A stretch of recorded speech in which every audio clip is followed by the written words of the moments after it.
10 থেকে 20 কোটি টাকা আপনারা কোথায় পাচ্ছেন? এই প্রশ্নগুলো করলে এখন বলবেন যে আপনি ফ্যাসিবাদের দোষর। আপনারা খালি বলেন আওয়ামী লীগ থাকবে না, আওয়ামী লীগ থাকবে না, আওয়ামী লীগ থাকবে না। কারণটা কি? ওই 40% ভোট আমাদের দরকার। এত এত লক্ষ লক্ষ মানুষ। আমরা তো জেলে গিয়েছি, আমাকে কথা বলতে বিগত 17 বছর তো বিএনপি জামাতে অনেকে জেলে গিয়েছে। কথা বলতে দেন, মানে সুবিধা ভোগ করে ওই জায়গাগুলোতে ছিলেন। কথা বলতে দেবেন তো, কথার মধ্যে কথা ঢুকবেন কেন? কথা শেষ করবেন তারপরে কথা বলবেন। জোরে কথা বললে যুক্তি হয় না, কথা বলতে দিতে হবে। তো সেটা হচ্ছে যে খালি জেলে যাওয়ার দায়িত্বটা তো সাংবাদিকের হতে পারে না, গণমাধ্যম কর্মীর হতে পারে না। যার যার কাজ তাকে দিতে হবে। এখন একজন ডাক্তারকে যদি যেয়ে বলি ভাই আপনি অস্ত্রোপচার করছেন কেন, আপনার তো জেলে থাকার কথা। যার যার কাজটা তাকে করতে দিতে হবে। এটাই হচ্ছে আমাদের সমস্যা। কারণ আমরা জাজমেন্টটা করতে চাই, আমরা আইনটা নিজের হাতে নিব, আমরা জোরে চিৎকার করে বলবো এটা আমার যুক্তি। আমি একবারও বলছি না যে আওয়ামী লীগকে আনতে হবে এই নির্বাচনে। আমি বলছি সরকারের দায়িত্বটা কি, অন্তর্ভুক্তিমূলক নির্বাচনে সরকার কি করে সিদ্ধান্ত নেয় আওয়ামী লীগ থাকবে না। সরকারকে উচিত, হ্যাঁ, যাদের কোনো মামলা নাই তারা ছাড়া যদি আপনারা আসতে পারেন আসেন, কারণ এখানে কোটি কোটি মানুষ আছে যারা আওয়ামী লীগের সমর্থক, ভোট দেন। কারণ যেটা গ্রাহ্য নির্বাচন সর্বশেষ 8 সাল, 2001 সাল, 96 সাল এবং 91 সালে 4টা নির্বাচনে হয় বিএনপি 40% পেয়েছেন, না হয় আওয়ামী লীগ গড়ে 40% করে ভোট পেয়েছে। এই যে ভোটগুলো, তারা কি এই নির্বাচনে থাকবে না? তাদেরকে আমরা বলবো যে কেন আপনি সমাজে থাকবেন? আপনার 5 ভাই, 2 ভাই চুরি করেছে, আপনি বলবেন পিতার সম্পত্তি থেকে আমি আপনাকে বঞ্চিত করে দেব? আপনি বলবেন হ্যাঁ তুমি চুরি করেছো, তুমি ডাকাতি করেছো, তার জন্য তোমার এই শাস্তি, কিন্তু পিতার সম্পত্তির তুমি অংশে ভাগ।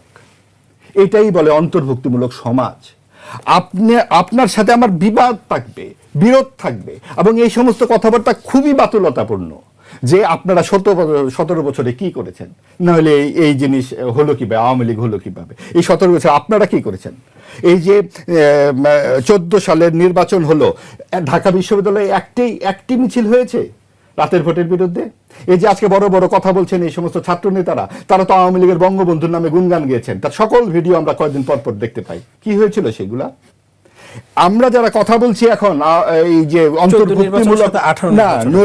অন্তর্ভুক্তিমূলক নির্বাচনের পক্ষে, একটি শব্দ কোথাও দেখাতে পারবেন আওয়ামী লীগের পক্ষে লিখেছিলাম? একটি লাইন, সত্য প্রকাশিত পত্রিকায়।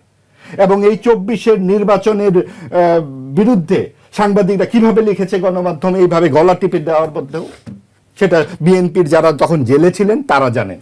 বিএনপির নেতারা বলেছেন এসে যে সাংবাদিকরা একটা বড় ভূমিকা পালন করেছেন। পত্রিকা বিক্রি হয়েছে গণ অভ্যুত্থানের সময় এক একটা সংখ্যা 50 টাকা, 100 টাকা করে। কেন?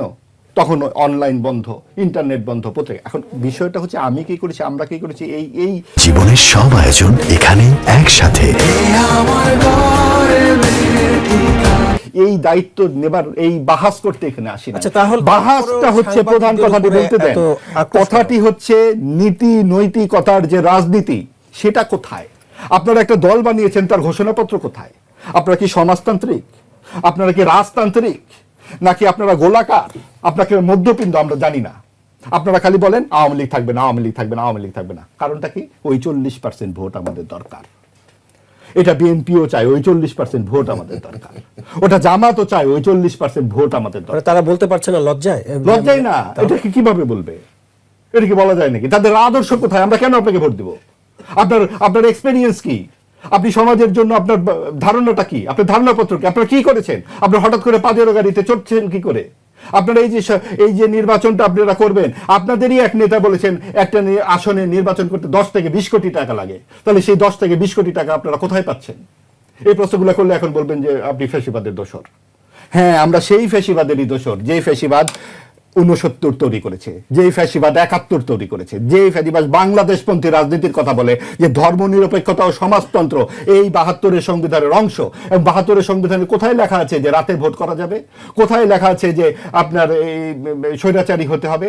এগুলো তো আপনি যতই লিখুন, এরশাদ যে আসছিল কোন সংবিধানের আওতায় এসেছিল? বারবার যে সামরিক শাসন হয় কোন সংবিধানের আশারায় হয়? আপনারা যেই দিকে দেশটাকে নিয়ে যেতে চাচ্ছেন সেটা তো পাকিস্তানের দিকে। দিক। আপনারা ভারত বিরোধিতার নামে পাকিস্তানের পক্ষে থাকতে বলেন, আমরা ভারতের চোখে চোখ রেখে যেভাবে কথা বলবো, আমরা পাকিস্তানের চোখে চোখ রেখেও সেভাবে কথা বলবো। পাকিস্তান একটি ব্যর্থ রাষ্ট্র, ধর্মভিত্তিক রাষ্ট্র যেভাবে ব্যর্থতায় পর্যবেসিত হয় তার প্রমাণ হচ্ছে পাকিস্তান।